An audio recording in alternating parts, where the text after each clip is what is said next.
Hi everyone, this is Yukabuka and welcome to my home on YouTube.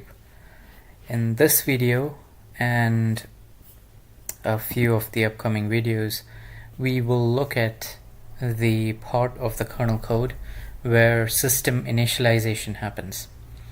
Specifically, we will be looking at this function and all the functions called from this called start kernel.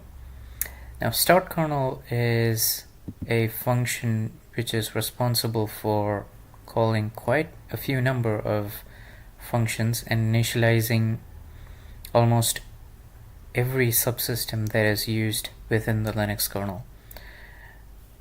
This function is called from within an assembly file called head.s or head-common.s, and that depends on which architecture you are on. If it is ARM64, the call should come in from head.s, and if it is ARM, the call should come in from head-common.s. Let's see if we have the head.s indexed. Let's do a quick search for start kernel. We don't have it.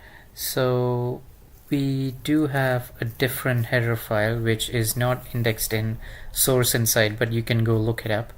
It should be inside arc-arm kernel, and the file name should be head-common.s.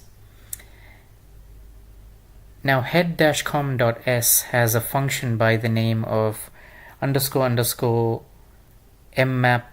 primary, I believe. And this is the first function to be executed with the MMU turned on. That is the function that eventually calls start kernel, and that is the function we are going to be looking at today.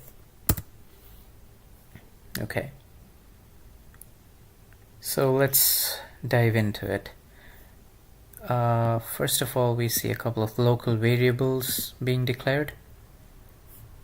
We can also look at what this specific keyword means, ASM linkage. It's fairly common to see that within kernel code. So let's do a quick search for what that is.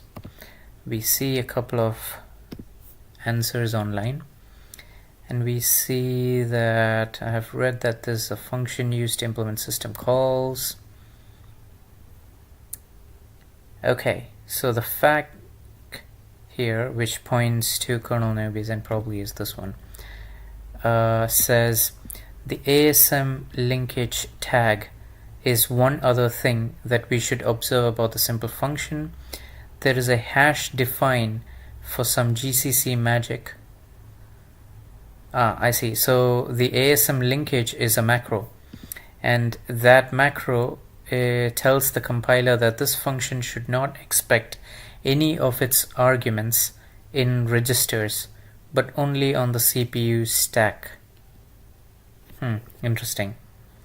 Right, so typically on ARM, the arguments to a function are passed via registers, R0, R1, R2, and so on. And currently we are looking at the source code for the start kernel, which is not architecture specific. You can find it inside init/main.c. Okay, but in any case, I'm guessing that the arguments to this specific function does not have any arguments. Okay, fair enough. So I wonder why the ASM linkage name is required. I'm not too sure about that. Okay. So what that says is that the function with the keyword ASM linkage should expect its arguments on the stack. To quickly recap, the architectures which do always pass the arguments on the stack would be x86. Architectures for which arguments are sent over by default via registers would be x86 64, ARM 64. Yeah. So let's say, recall our earlier session that system_call consumes its first argument, the system call number, and allows up to 4 more arguments that are passed to the real system call. System_call achieves this feat by leaving other arguments on the stack. All system calls are marked with the ASM linkage, so they look for arguments on the stack. Of course, in sys-in-syscall's case, this doesn't make a difference because it doesn't take in any arguments, but it's an issue for most other system calls.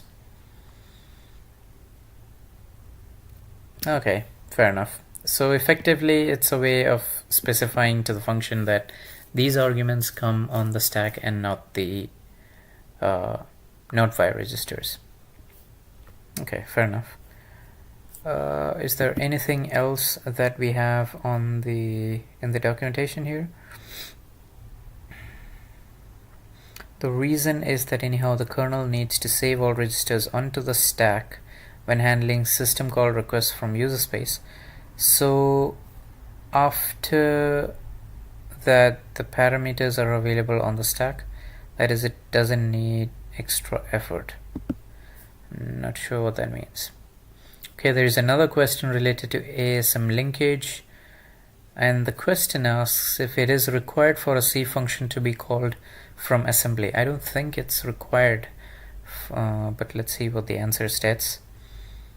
So ASM linkage is this thing, which is an attribute. Okay, it's it's common to see this attribute tag being used with various functions in the kernel, and typically you see them in the context of GCC extensions.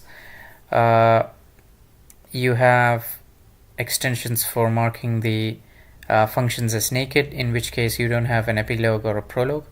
You can use them to mark the functions as inline and so on. Yeah. What else do we have? Okay, fast call is frequently used. Okay, so yes, the answer is you don't really have to use this. For C functions not invoked from assembly code, we can safely assume that the default calling convention is cdecl. However, for C functions invoked from assembly code, we should explicitly declare the function's calling convention because the parameter passing code in the assembly side has been fixed. For example, if this is declared as ASM linkage, then GCC will compile the function to retrieve the parameters from stack. This is inconsistent with the assembly side, which puts the parameters into registers. Right, okay. Okay.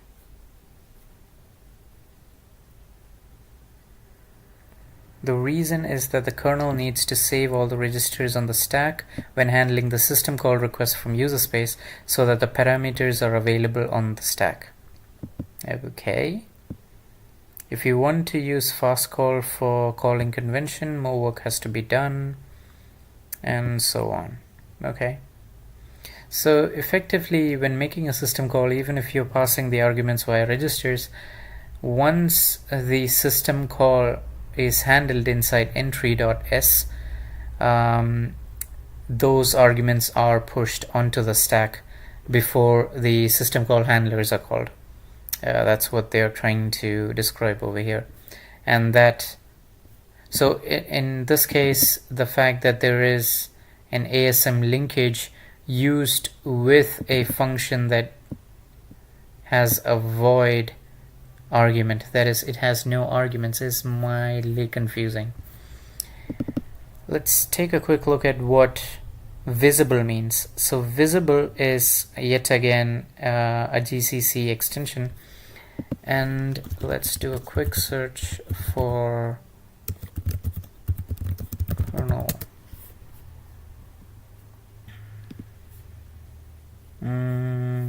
Not to, useful. So how about attribute of visibility defaults? What does that say? Symbol visibility, but that's C++. Okay, let's look at the GCC wiki. What do they have to say about visibility? This is in the context of C++. I'm not sure if it would work the same for C. Stronger than this. Problems with C++. Step-by-step guide.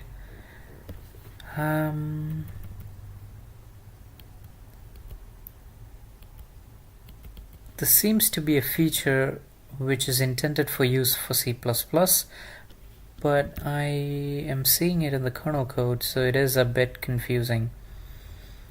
Okay, we seem to have a library here, a blog post here by blog.feznel.com. Let's see what they're saying.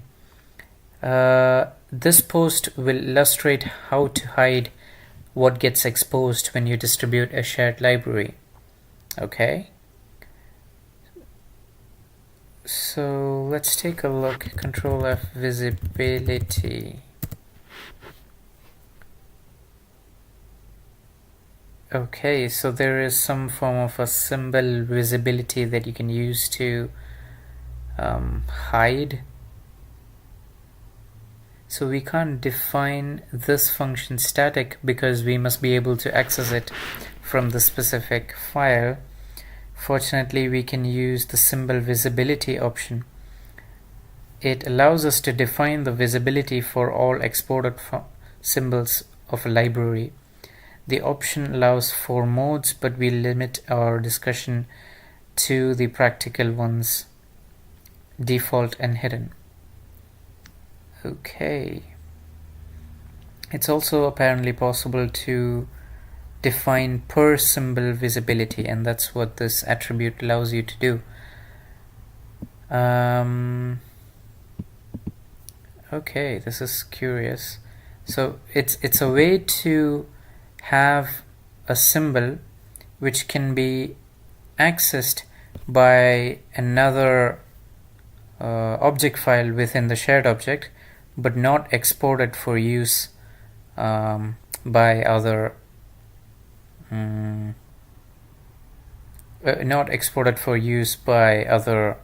users of the shared library. Okay. Okay, I'm not sure if there is ever a real need for this functionality, but okay, good to know. Let's get back to our source code. The first function is set task stack end magic, and it passes &init task to the function as an argument. Now, as you might know, init task is the task struct representing init, and when you compile the kernel, init task has a hard-coded address. That is, the task struct representing init has a hard-coded address within the kernel. And as you can see, init task is an instance of task struct, which is a considerably big data structure. It has quite a few important structures within it. And what this function does is that it seems to initialize the stack of the specific task struct. So if you go to end of task, you can see that it's probably tsk arrow stack. Yes, so it's tsk arrow stack. But is the stack inside the task structure though? Yes, it is. Okay, and this is in cases where the stack grows up. I personally find terminology such as grows up and grows down to be a bit confusing. It's always easier to say that the stack grows towards lower addresses on ARM, ARM64 and x86, x64 and so on. So that's what we will be using in these videos. I'm not too sure of what they are referring to by this. In any case, this is a task arrow stack. So yeah, what they're doing is they are setting the lowest address, I guess, the lowest address of the stack to stack end magic, which is a strange value, 57AC6E9D. I guess it's just a magic value that's not used anywhere else in the kernel. And they say that it's for overflow detection. So that's interesting. It's good to note that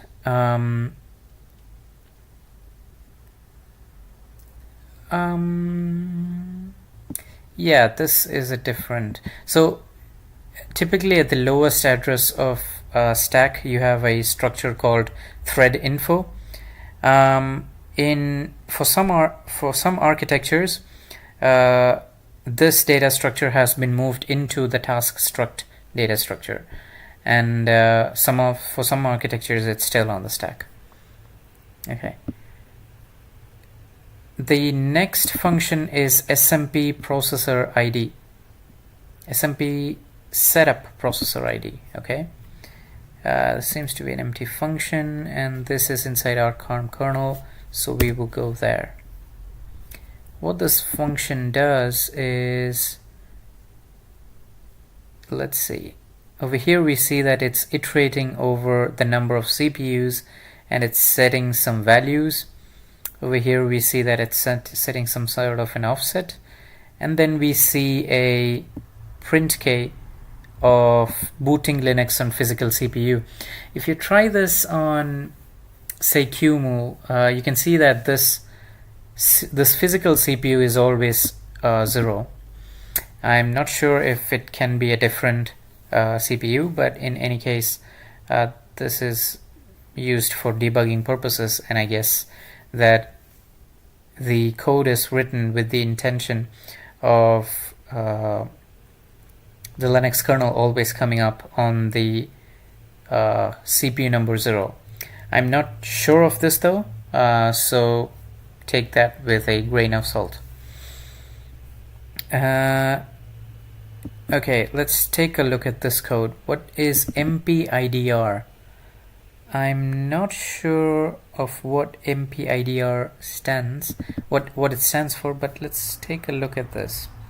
What it's doing is, if it is an SMP system, then you simply call the function CPUID MPIDR to retrieve that value, and you AND it with this bit mask, which is effectively 3 bytes, 3 bytes worth of 1 bits. And otherwise, and if that's not the case, then it's set to 0. Okay, so I'm not sure if the test system I have set up is SMP. Let's take a quick look at what read CPUID MPIDR does. Let's jump into the function. Okay, so it's static inline and __ attribute _ const. I wonder what that means. Let's do a quick search. Attribute _ const. Yes, so what is that? I wonder if this is what they're referring to. It's curious that it doesn't use the double brackets, so it might not be the same thing. What they're asking is the difference, and they say that in the case of a const, many functions examine only the arguments passed to them and have no effect except for the return value. This is a much stricter class than the attribute pure because a function is not permitted to read global memory. If a function is known to operate only on its arguments, then it can be subject to common subexpression elimination and loop optimizations. Got it. So it's a attribute that you can pass to GCC to tell it that the function does not use any global variables and that it can perform more CPU optimization, more compiler optimizations on that specific function. Got it. So what it does is it seems to call CPU ID with a very specific number. I guess this is a bit number. It's bit number 5 in any case. And read CPU ID. If you jump into the source, we see 3 separate definitions. Okay, let's look at the first one. If config CPU 15. I have no idea what that is. It says CP15. Okay. I see. Processor has the CP15 register. Okay. So this configuration is set if the architecture we are compiling for has the coprocessor 15 register. Now what happens here is an MRC instruction. I know that ARM has instructions MRS and MSR which allow you to read or write to system registers, but I'm not sure what MRC is. ARM instruction MRC. Okay, let's take a look at what MRC is. Move to ARM register from coprocessor. Okay, that sounds the same as MRS. So what is the difference MRS and MRC in ARM?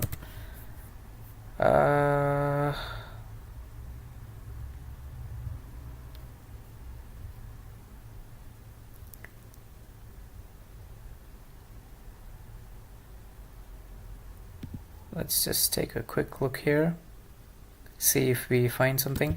So MRS is move from system coprocessor to the register, and MRC is move from the coprocessor to the register. Okay, so I guess the difference is that the coprocessor 15 is not a system coprocessor.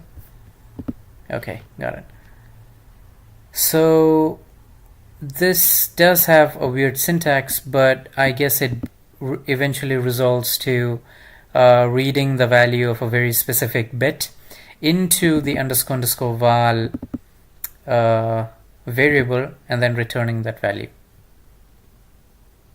So the syntax is interesting. You can see that there is an open bracket braces and an close bracket braces. And this is what it expands to. There's something called a stringify. I'm not sure what that is. And it's going to stringify 1 of x, which is hash x. Okay, so this effectively takes the register value and places its string representation into this. So it's pretty neat. So for example, if you're passing so what would you be passing here though? You'd be passing the value 5, I guess. So and because of that you would be stringifying 5 and then placing the 5 over here. I guess that's what it compiles into. Okay. So let's go back and okay. So yeah, the value read back is not a bit, it's I'm not sure how many bytes it is, but it is a value denoting the current CPU number. At least that's my guess. And then you have a CPU equals MPIDR, affinity level of MPIDR, 0. So what does that do? You take MPIDR and right shift it to a certain number of bits, multiplying it by the level. In this case it's 0, so it's MPIDR itself and ANDed with MPIDR level mask. I'll take a quick look at what the level mask is because I'm not sure what this is about. Okay, so it's level bits. So in this case it's 1 left shifted 8 times and -1, which means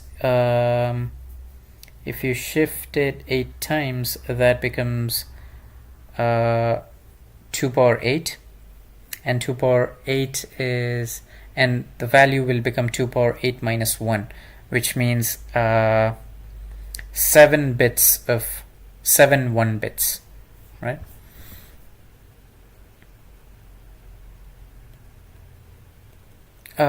Oh, it's not 7 1 bits. It's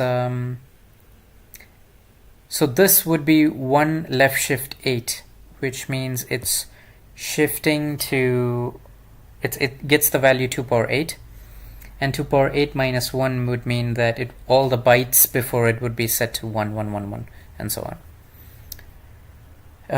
So let's see, it's somehow finding the CPU number, and then it's using this macro CPU logical map of 0 is equal to CPU. So it's setting the CPU number somewhere. Let's dive into what CPU logical map is. CPU logical map of CPU is an underscore CPU logical map of CPU. Now if you jump into what the CPU logical map is, it's an array of unsigned 32-bit values, and we can see that the array has nr underscore CPU. So there's an entry in this array for every CPU, and let's see, each of the entries in this array is set to MPIDR underscore invalid, right? So it's initialized with a value that's obviously an invalid CPU number. I'm not sure why they would use this. They could probably have removed this and achieved the same result, but I'm not sure. Okay. So yes. So it's effectively a logical, it's a global array which is indexed by the CPU number and stores the CPU number, which is a bit strange. Okay. Now for I is equal to 1, 2 number of CPU IDs, it's setting CPU logical map of I to I is equal to CPU, and if that's the case, then you set it to 0, else you set it to I. What is going on over there?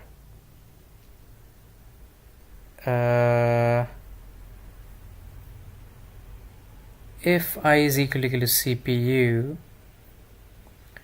right, so CPU need not necessarily be 0, I guess, which means that suppose there are 4 CPUs, the CPU executing this need not always be the 0th CPU. At least that's what this seems to suggest, right? And so the CPU number is somehow stored inside that array. Right, so that's what it does. That's why it's called a CPU logical map. So CPU numbers may boot up in any order. However, you need a array to refer to these CPUs in a logical fashion.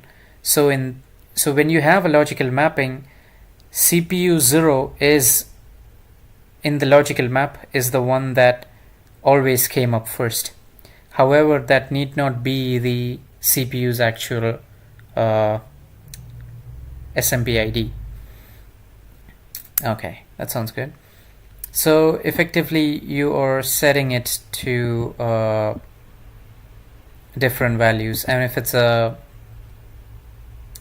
if I is equal to CPU, then you set it to 0 instead. Makes sense. Okay, because I was already used up over here. Okay, and after that happens, what it does is it clears my CPU offset on the boot CPU to avoid hang caused by using a per CPU variable early. For example, lock dependency will access a per CPU variables inside a lock_release. Okay, so per CPU variables are an interesting topic. I've made a video on this and uploaded this. If you're not familiar with per CPU variables, I highly encourage you to look into that. What this macro does is that what set my CPU offset does is it clears __ my CPU _ offset on the specific CPU, and that is because very early in the boot process per CPU variables are used in the upcoming locations. So if you look at set my CPU offset, let's look at where it's doing. Let's take a look at this. What it does is use MCR, which is set another coprocessor register, to, I guess, a value of 0, because 0 is what's passed here. And okay, so it's P15 again. Interesting. So the coprocessor 15 is what sets the my CPU offset for various CPUs, I guess. In this specific case, the my CPU offset is set to 0, meaning that the scale used to find the per CPU variables of this specific CPU is 0. Okay.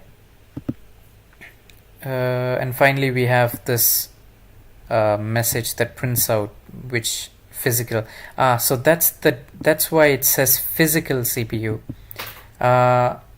In cases where CPU logical map is used, we are using the logical CPU number, but over here the value that's being printed out is the physical CPU number, which in SMP systems need not always be 0.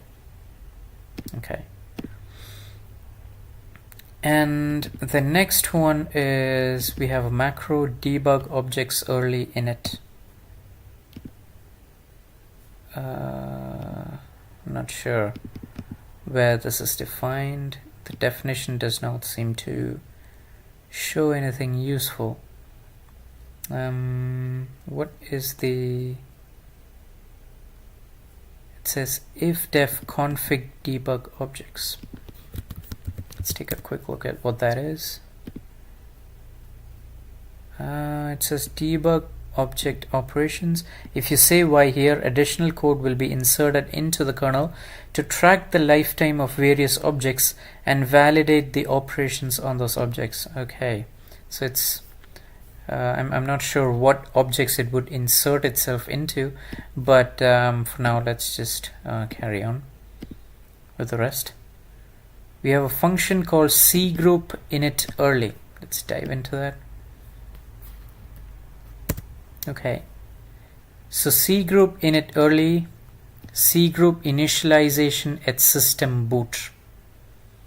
Okay, initialize Cgroups at system boot and initialize any subsystems that require an early init.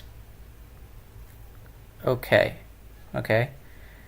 I don't fully understand how C groups work in Linux. Maybe I'll look into that at some other point in time. Meanwhile, let me just go through this function and see if I can figure something out. First things first, what does underscore underscore init mean? It must be some kind of a GCC attribute. GCC. Okay, someone's asked the question for us, so it's convenient. In the Linux kernel, I found this. What does init mean? Okay, so there is apparently a file called include linux init.h.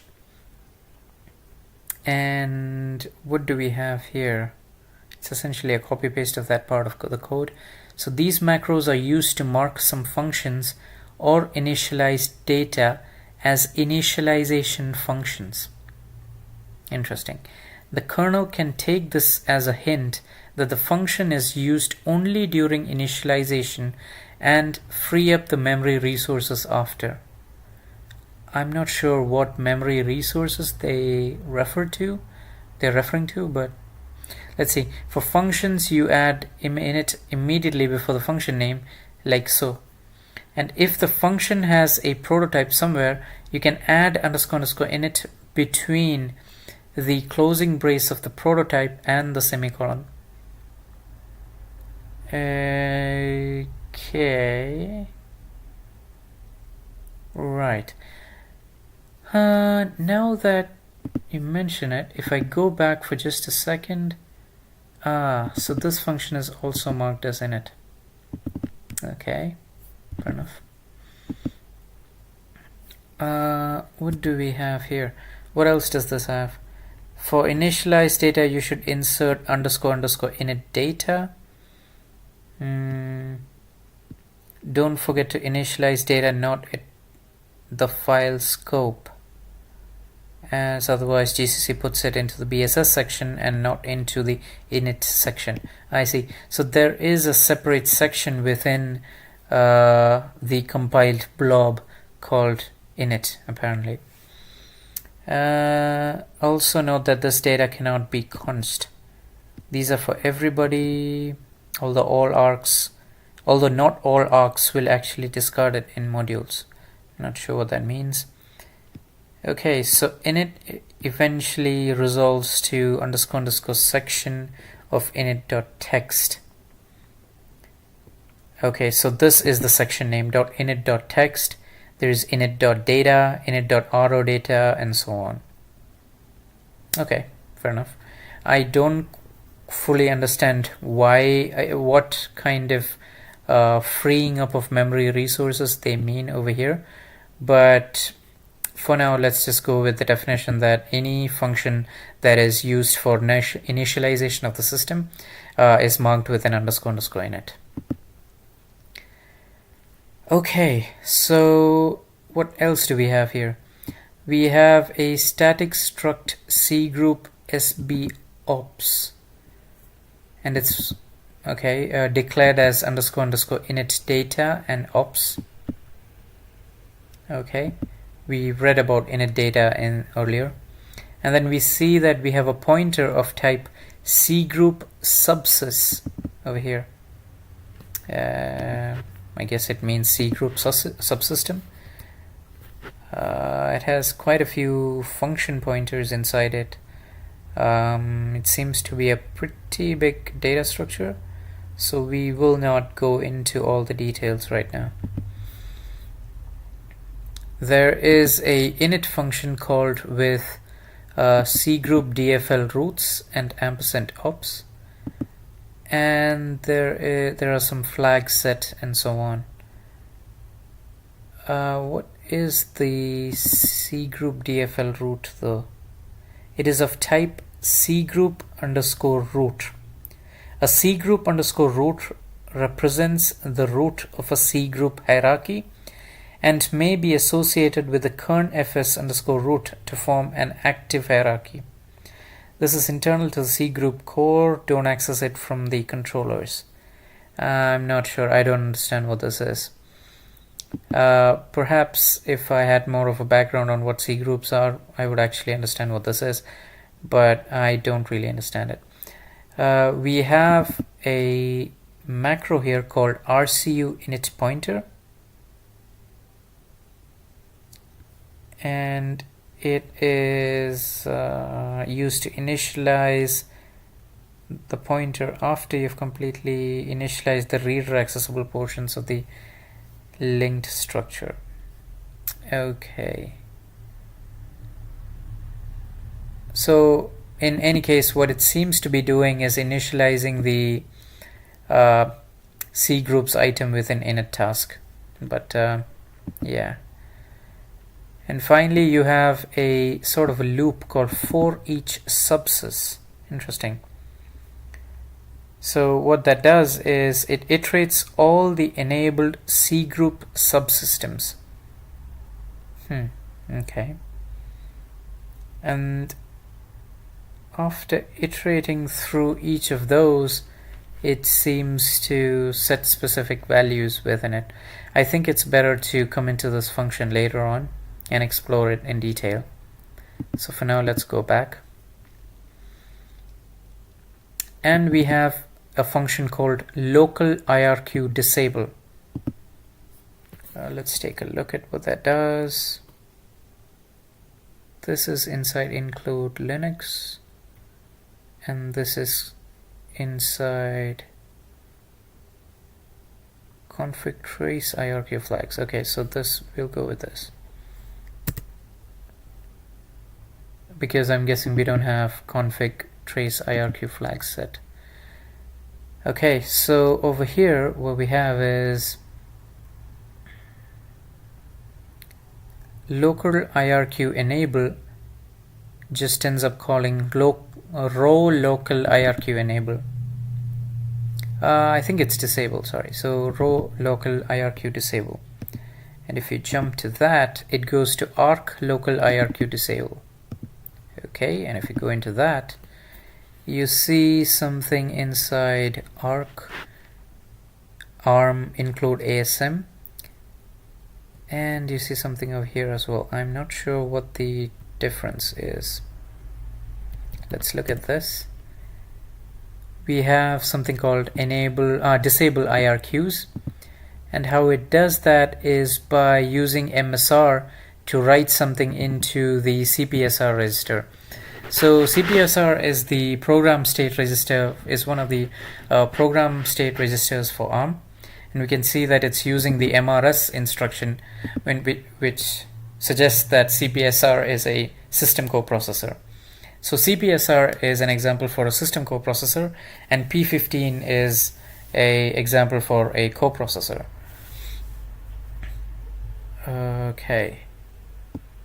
One of the, just to recap quickly, one of the uses of P15 is to store the CPU offset of a specific CPU. Okay.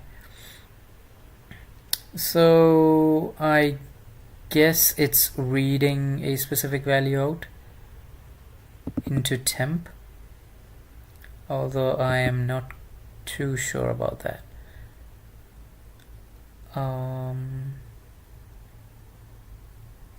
In any case, okay, so what it is, but what is CPSR_C? That is strange. In any case, this seems to be reading out a value, this seems to be setting a specific bit, and after that this seems to be writing that value back into CPSR. Got it. Okay, so that's how the ARC specific IRQ disable works for ARM. Okay, and we have a global variable. Is this? It's an extern over here, but I'm not sure where this is defined. Let's quickly look at the references and hope to find something useful. We have, over here it's extern, over here. Okay, so this is where it's defined, and this file is main.c. Okay, so it's in the same file. Just curious. And this is a bool type, which is a U8 type in the Linux kernel, I'm guessing, and it's read mostly. Okay, so I guess that is a way to tell the compiler that this is a variable that is almost always read from as opposed to written out into.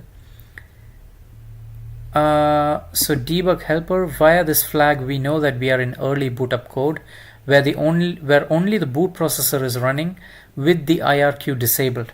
This means two things.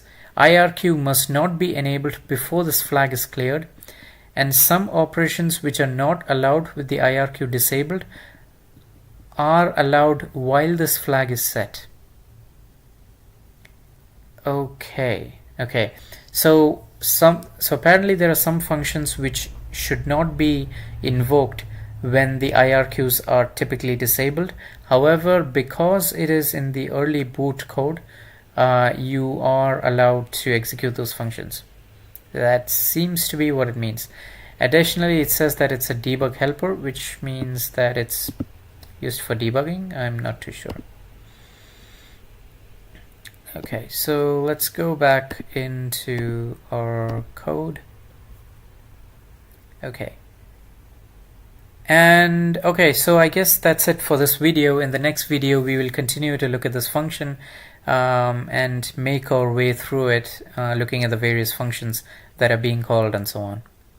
Hope you enjoyed this video. Hit like and subscribe if you've enjoyed it and are looking forward to more videos.